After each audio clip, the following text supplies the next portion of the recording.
지금 한국에서는 영화 보헤미안 랩소디의 흥행이 지속되고 있습니다. 지난 12월 6일 목요일까지 국내 누적 관객은 646만 명을 돌파해서 이제 음악 영화로서는 한국에서 아주 이례적인 거. 음악 영화가 500만 명 넘은 게 한 2개 정도 있다고 그러는데요. 그것도 뛰어넘은 영화가 이 보헤미안 랩소디라는 영화예요. 보신 분 있으세요? 성가대는 역시 관심이 많으셔서 보셨군요. 저도 11월 달에 봤어요. 근데 저는 워낙 퀸을 좋아하는 그 팬이었었기 때문에 나는 영화 첫 장면에 딱 피아노로 이 보헤미안 랩소디 음을 조금 나올 때 있어요. 근데 그거 딱 들으니까 가슴이 벌렁벌렁하면서 막 눈물이 나는 막 쏟아지더라고요. 자, 이게 도대체 뭐길래 이 보헤미안 랩소디라는 영화가 이렇게 대단할까? 요즘 SNS와 온라인 상에서는요 신조어까지 생겼어요. 퀸망, 진창, 퀸망 진창이란 말도 있고요. 퀸뽕이란 말도 있고요. 그러니까 퀸은 퀸의 음악에 이렇게 마약을 맞은 것처럼 완전히 지금 마취됐다. 뭐 이런 뜻으로 젊은이들은 지금 많이 그런 용어를 사용하면서까지 크게 흥행이 되고 있는 것 같습니다. 그 영화에 나오는 장면이 아니라 이건 실제 이제 퀸이 그 공연하던 유명한 곡들 중에서 한 3분짜리로 영상이 편집된 게 있어요. 그거를 잠깐 보고 저런 음악이지 한번 그 얘기를 듣고서 한번 말씀을 나눠보겠습니다. 방송실에서 음악도 좀 크게 틀어주시고요.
You're a legend, Fred. We're all legends.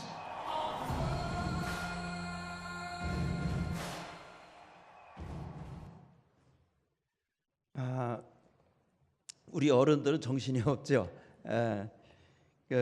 저 이제 퀸이라는 그 영국의 그 밴드는 4명으로 돼 있어요. 그런데 이제 그 4명 중에서 보컬을 담당하는 사실은 리더 같은 역할을 하는 사람이 프레디 머큐리라는 사람이에요. 근데 이 프레디 머큐리라는 사람은 1991년에 죽었어요. 뭘로 죽었냐면 이 사람이 양성애자야.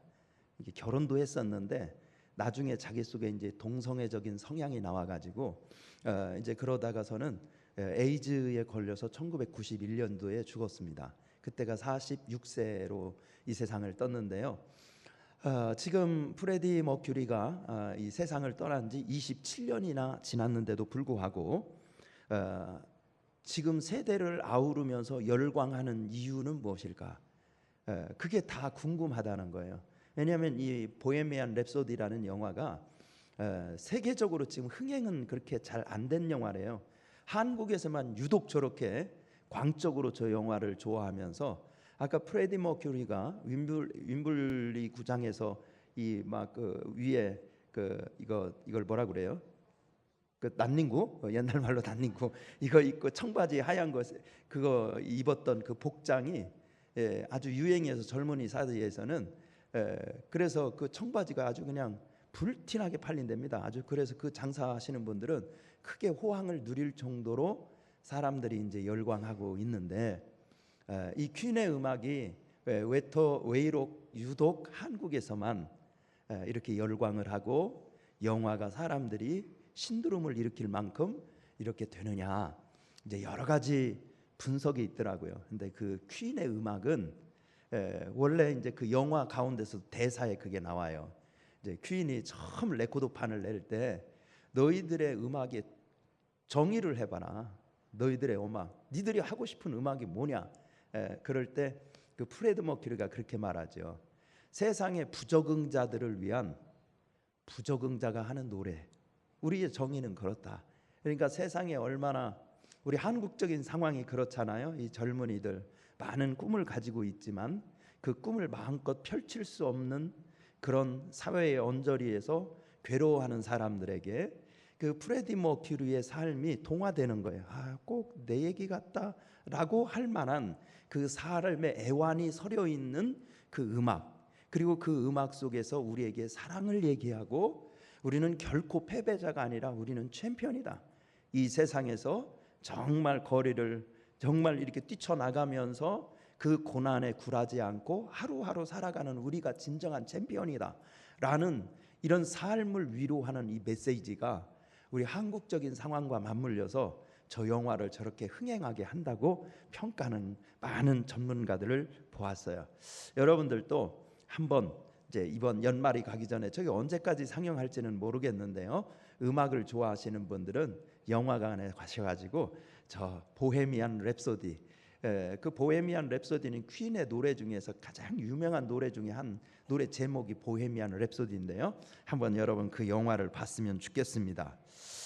바로 이 프레디 머큐리가 떠난 지 27년이 지났음에도 그의 음악에 열광하는 것을 보면 음악은 세상을 바꾸는 힘이 있습니다.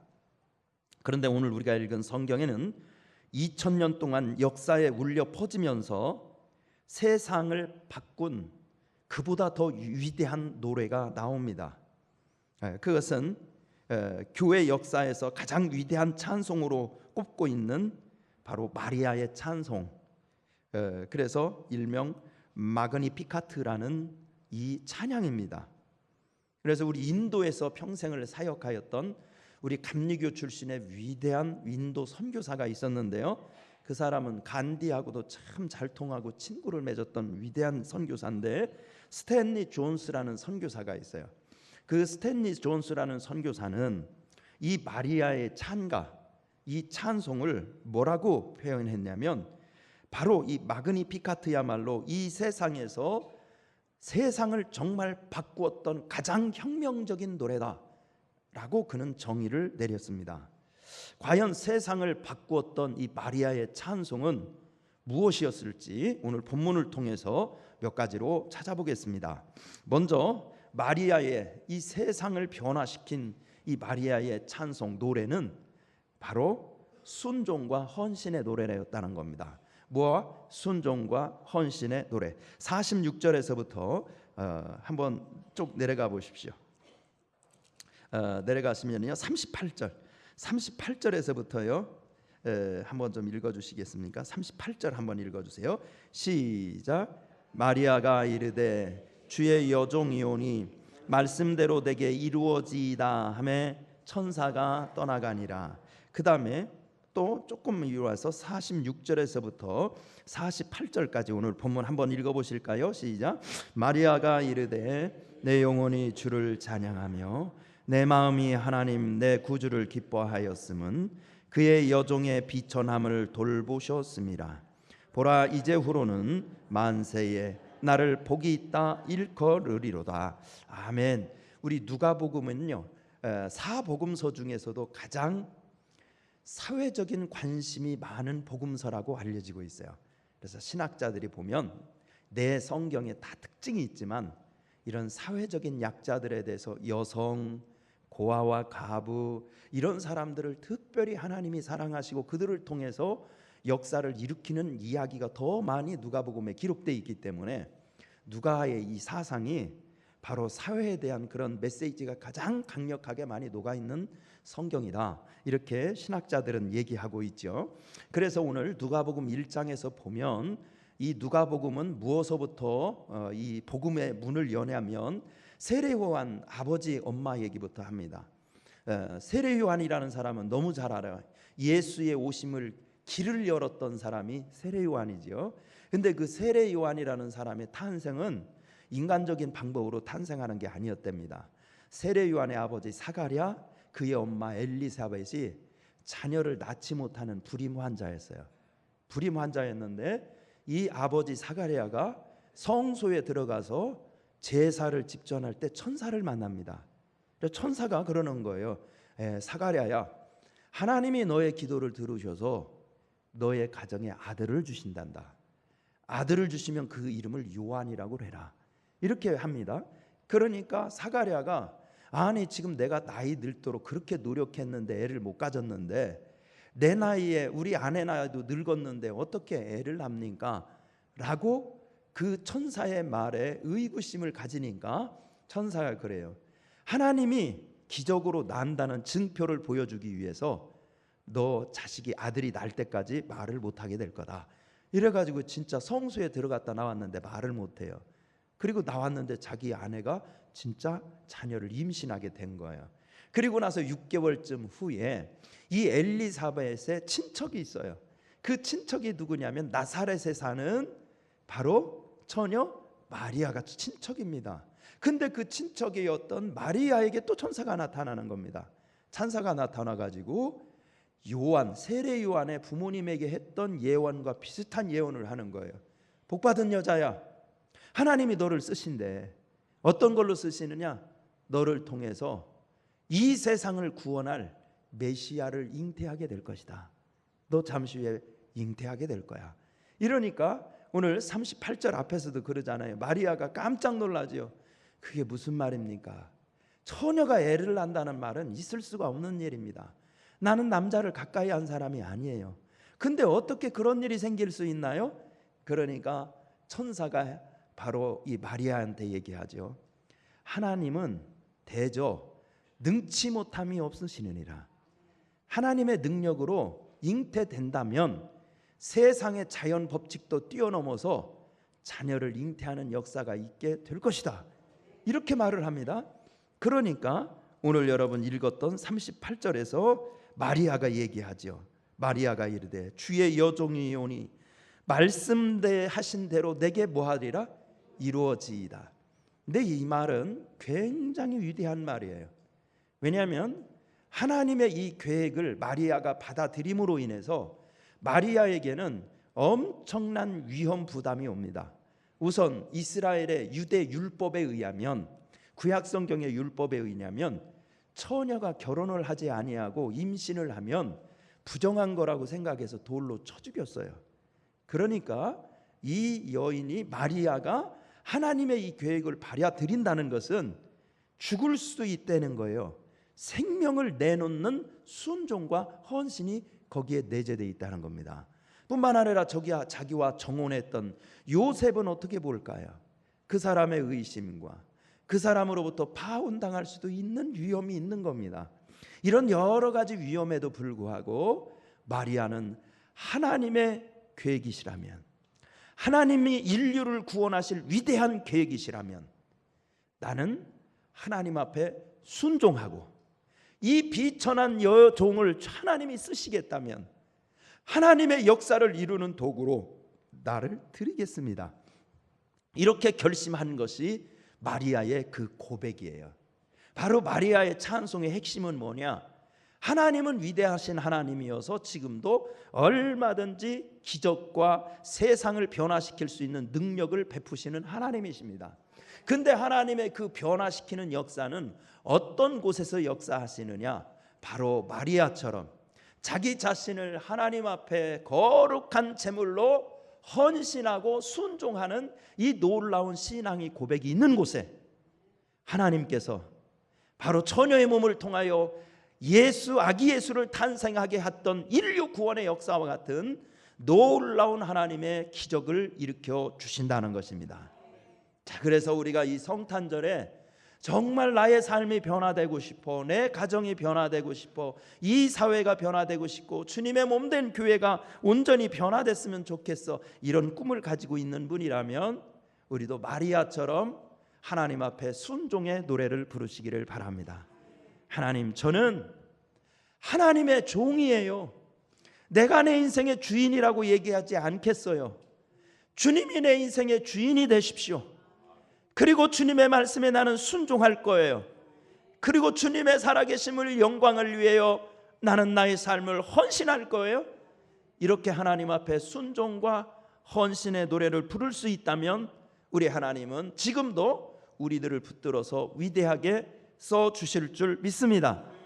여러분, 우리 목동교회 성도 여러분들도 하나님의 부르심에 대해서 감사할 수 있었으면 좋겠습니다. 특별히 오늘 우리 목동교회는 당회를 하고 있는데요, 우리는 그런 성경에 있는 경건함을 참 많이 잃는 것 같습니다. 하나님의 부르심이라는 생각도 못하고 하나님이 맡겨주신 이런 직책과 이런 사명에 대해서 우리 마리아 같은 자세와 찬양이 없기 때문에 지금 우리의 믿음은 연약해지는 것이고 하나님의 역사는 희미해져 가는 것입니다. 사랑하는 소영도 여러분, 부르심에 대해서 감사하고 하나님의 부르심에 순종하고 하나님의 부르심에 헌신할 수 있는 축복의 일꾼들이 되기를 간절히 축원합니다. 두 번째는 마리아의 찬송은 은혜의 찬송이었다는 겁니다. 무슨 찬송이었다? 은혜의 찬송. 51절에서부터 53절까지 한번 같이 읽어보겠습니다. 시작. 그의 발로 힘을 보이사 마음의 생각이 교만한 자들을 흩으셨고 권세 있는 자를 그 위에서 내리치셨으며 비천한 자를 높이셨고 줄이는 자를 좋은 것으로 배불리셨으며 부자는 빈손으로 보내셨도다. 아멘. 우리 신약 신학자 중에서요, 윌리엄 바클레이라는 영국의 신학자가 있어요. 근데 이 영국의 신학자는 이 누가복음 본문을 기록하면서 뭐라고 얘기했냐면 이 마리아의 찬송에는 세상을 변화시키는 원리 세 가지가 숨어 있다는 겁니다. 이 51절부터 53절까지. 그래서 51절은 마음의 생각이 교만한 자를 흩으셨다고 그랬죠. 마음. 사람의 그 강팍한 마음을 다 하나님이 해체하는 이런 변혁, 그건 뭐냐는 거예요. 그래서 예수 그리스도의 복음이 들어가면 윤리적인 변혁이 일어날 것을 얘기한 거다, 이렇게 해석했어요. 두 번째 52절, 권세 있는 자를 친다고 그랬잖아요. 내리친 자. 그러니까 예수 복음이 들어가면, 사람의 마음에 예수가 들어가고 사회에 예수가 들어가면 이 정치적인 권세를 이렇게 함부로 남용했던 그 권세를 변혁시킨다는 거예요. 그래서 52절은 예수 그리스도로 말미암아 사람에게 희망을 주는 진정한 정치 변혁의 역사를 얘기하는 것이다, 이렇게 해석을 했고요. 그 다음에 53절, 줄이는 자들을 배부르셨고 부자는 빈손으로 보내셨다. 이거 소유, 돈에 대한 얘기를 하고 있죠. 이것은 진정으로 예수가 들어가고 예수의 복음이 들어가면 그 사회가 우리 주님이 원하시는 공평한 사회, 경제적인 변혁이 일어나는 것을 얘기한 거다. 그래서 이 마리아의 찬송에는 도덕적인 변혁, 정치적인 변혁, 그리고 경제적인 변혁을 일으키는 놀라운 메시지가 숨어 있는 말씀이 마리아의 찬양이다, 이렇게 얘기했고요. 그래서 기독교가 들어간 곳에서는 바로 이 마리아의 찬양을 신학적으로 해석해서 어떻게 그 사회에 암울한 것을 걷어낼 수 있느냐, 그러면서 그런 모든 정치의 변화, 그래서 우리 모든 개인이 자유를 누리고 평등을 누리며 행복을 누릴 수 있는 그런 역사와 문화를 만들어 왔던 것도 사실입니다. 그렇기 때문에 이 마리아의 노래야말로 세상을 변혁시킨 위대한 메시지였던 것이 분명하죠. 근데 어쨌든 51절에서부터 53절까지 마리아가 찬양하는 내용은 그것입니다. 아니, 하나님이 그 위대한 구세주를 이 땅에 보내신다면 왜 나같이 비천한 자를 들어 쓰셨냐는 겁니다. 세상의 논리는요, 더 많이 가진 사람, 부자 좋아하지요. 권세를 가진 사람 다 줄대려고 하잖아요. 그리고 세상에서 많이 배운 사람, 지식 있는 사람을 더 좋아하잖아요. 근데 왜 하나님께서는 그 위대한 구원의 역사를 펼치시면서 저 나사렛의 촌동네에서 시골 처녀로 살고 있는 이 처녀를, 하나님 비천한 그 여종 같은 마리아를 하나님이 택했냐는 것입니다. 이 메시지 속에서 마리아가 하고 싶어 하는 것은 그거예요. 하나님의 구원의 역사는 인간의 노력으로 된 게 아니었구나. 인간의 상식으로 하면 회사에서 직원을 뽑더라도요, 여러분 최고로 좋은 사람 뽑아서 일을 시키려고 그러지 이렇게 거꾸로 하는 경우가 어디 있습니까? 그렇기 때문에 마리아의 이 얘기는 결국 하나님이 이루려는 구원의 역사, 자기를 통해서 아기 예수를 탄생케 함으로 세상의 구원의 역사를 일으키려는 이 놀라운 역사는 인간적인 방법으로 된 게 아니라 낮은 자도 높여주시고 가난한 자도 부하게 하시는, 그거를 뭐라고 해요? 하나님의 은혜라는 거예요. 아멘입니까? 그래서 마리아가 노래하는 것은 하나님은 은혜의 하나님이라는 겁니다. 그래서 세상 만민에게 우리가 하나님의 은혜를 알아야 행복하고 은혜를 찬송해야 우리가 삶이 진짜 변화된다는 거예요. 그래서 마리아의 찬송의 내용은 그 위대한 복음 속에 있는 은혜를 찬양하고 있더라는 것입니다. 이번 12월 달은 우리 가슴 속에 우리 주 예수 그리스도의 은혜가 충만하게 회복되는 시간이 되기를 간절히 바랍니다. 그래서 예수님께서 나를 얼마나 사랑하시는지, 나를 얼마나 아끼시는지, 나를 구원하려고 얼마나 소중하게 십자가에서 우리를 위하여 몸 버리셨는지, 그 놀라운 주님의 사랑과 은혜를 다시 한번 회복하여서 우리 삶을 통해서도, 나의 영혼을 통해서도 가정과 사회와 직장과 교회를 변화시킬 수 있는 역사가 일어나게 되기를 간절히 바랍니다. 세 번째 마리아의 찬송은 어떤 찬송이었느냐? 희망의 찬송이었다는 거예요. 무슨 찬송? 희망의 찬송. 54절, 55절 찬송을 말씀을 같이 읽어보겠습니다. 시작. 이스라엘을 도우사 긍휼히 여기시고 기억하시되 우리 조상에게 말씀하신 것과 같이 아브라함과 그 자손에게 영원히 하시리로다 하니라. 아멘. 이 마리아의 찬송은 54절, 55절에서 절정을 이루고 있는 것을 볼 수 있습니다. 54절의 내용이 뭡니까? 그 종 이스라엘. 이스라엘은 하나님의 종이에요. 그런데 이 이스라엘이라는 존재는 하나님 없으면 아무것도 아니라는 겁니다. 그래서 54절에 얘기한 것처럼 하나님이 도와주시지 않으면 이스라엘은 아무것도 할 수 없어요. 하나님이 긍휼히 여겨주시지 않으면 이스라엘은 아무것도 할 수가 없어요. 하나님이 기억해 주시지 않으면 이스라엘은 아무것도 할 수 없는 무능한 사람들이에요. 그런데 이 찬송은 그렇기 때문에 시편 127편 말씀에 보면 이런 시편 구절이 있잖아요. 여호와께서 집을 세우지 아니하시면 세우는 자의 수고가 헛되고, 여호와께서 성을 지키지 아니하시면 파수꾼의 깨어 있음이 뭐래요? 허사라. 그 얘기를 지금 얘기하고 있죠. 그러니까 이스라엘은 하나님의 은혜, 하나님의 돌봐줌, 하나님이 도와주심, 하나님이 기억해 주심, 이걸로만 존재할 수 있는 게 이스라엘이라는 거예요.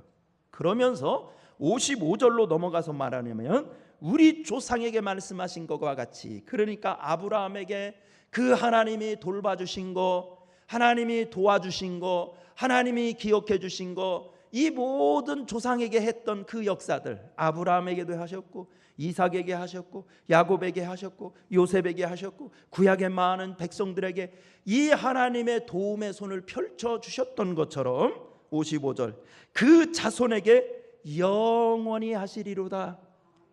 그러니까 마리아의 시제는 어디로 끝을 내냐면 미래, 앞으로 영원한 미래를 지금 내다보고 있어요. 이스라엘 백성들이 비록 로마 제국의 속국으로서 저 팔레스틴 변방에 있는 조그마한 나라지만 우리의 미래는 밝다는 거예요. 우리의 미래는 희망이 있다는 거예요. 왜요? 그 아브라함을 도와주셨던 그 하나님이 영원토록 우리의 자손들을 지켜주실 것이기 때문이라고 얘기하고 있어요. 이 마리아의 찬송은 바로 하나님의 희망을 선포한 얘기예요. 하나님의 소망을 노래한 거예요. 여러분, 언제나 희망을 얘기하고 하나님의 소망을 선포할 때 거기에서 심령이 변화되고 공동체가 새로워지는 놀라운 역사가 일어났어요. 그래서 신약성경 로마서 15장 13절에서 이렇게 선포하고 있습니다. 소망의 하나님이, 무슨 하나님? 소망의 하나님이 모든 기쁨과 평강을 믿음 안에서 너희에게 충만하게 하사 성령의 능력으로 소망에 넘치게 해주시기를 원하노라. 이렇게 노래하고 있는 것을 볼 수 있어요. 그러니까 우리의 삶의 진정한 변화는 소망의 하나님을 잡는 거라는 거예요. 소망의 하나님을 붙드는 거라는 겁니다. 우리가 일제강점기 때 가끔 옛날 영화를 묘사한 그런 그때 영화를 보면 대부분 그 일제강점기 때 우리 사회의 지식인들은 대학생들 아니었습니까? 그래가지고 뭐 이수일과 심순의 영화 같은 것도 보면 대학생들이 어떻게 나옵니까? 딱 옛날에는 대학생들이 그렇게 폼 잡고 다녔나 망토 걸치죠. 그래서 사각모 딱 쓰고 있죠. 영화에서 많이 보셨습니까? 바로 그때 검은 모자를 둘러싼 이 땅에 젊은이들이 335 술집에 둘러앉아서 이런 노래를 불렀어요. 이 풍진 세상을 만났으니 너의 희망이 무엇이냐? 부귀와 영화를 누렸으면 희망이 족할까? 푸른 하늘 밝은 달 아래 곰곰이 생각하니 세상 만사가 춘몽 중에 또다시 꿈 같구나. 독립을 위해서 일어나야 할 이 땅의 젊은이들, 지식인들이 서름을 술과 함께 이렇게 노래로 달랬어요. 이 허무에 젖은 노래 제목이 뭐였는지 아십니까? 희망가요. 희망가. 너무나 아이러니하지 않습니까? 그들의 노래를 들으며 일본에게 나라를 빼앗긴 것도 가슴 아파 죽겠는데 젊은이들 가슴 속에 희망까지 빼앗긴 것을 참으로 울분을 느끼면서 분연히 일어나서 그것을 개탄하며 희망의 노래를 만드신 우리 민족 지도자가 있어요. 교육자이기도 했고 민족 지도자이기도 남궁옥 선생이 바로 그분이에요. 우리 감리교 장로님이시고요.